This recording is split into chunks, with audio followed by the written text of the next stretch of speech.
नमस्कार, मी उमेश मुंडे। तर जे NHM चे कर्मचारी आहेत म्हणजे राष्ट्रीय आरोग्य अभियान अंतर्गत जे कर्मचारी आहेत ज्यांना 10 वर्ष किंवा त्यापुढे सर्व्हिस कंप्लीट झाली आहे व त्यांना कायमस्वरूपी करण्यासाठी ऑलरेडी महाराष्ट्र शासनाने एक पाठीमागे GR काढला होता, तर त्याच्यानंतर अजून एक समायोजन नावाचं एक परिपत्रक आलं आहे। तर चला पाहूया।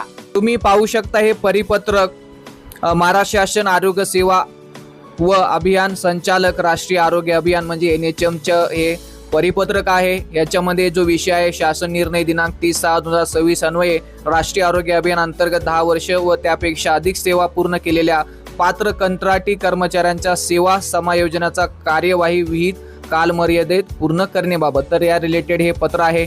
याच्यामध्ये समायोजनासाठी पात्रता यादी तयार करणे, त्यानंतर अंतिम पात्रता यादी प्रसिद्ध करणे, तसेच हरकती स्वीकारणे, हरकतींचे निराकरण व अंतिम पात्रता यादी, त्यानंतर विशेष समायोजन कार्यपत्रक व दैनंदिन प्रगतीचा आढावा याबद्दलची माहिती दिलेली आहे। तर जी यादी तयार करायची आहे ती 24 जुलैपर्यंत राज्य स्तरावर सादर करणे अनिवार्य राहील अशी यामध्ये इन्फॉर्मेशन दिलेलं आहे। तसेच अजून खूप काही इन्फॉर्मेशन आहे याच्यामध्ये तुम्ही पाहू शकता।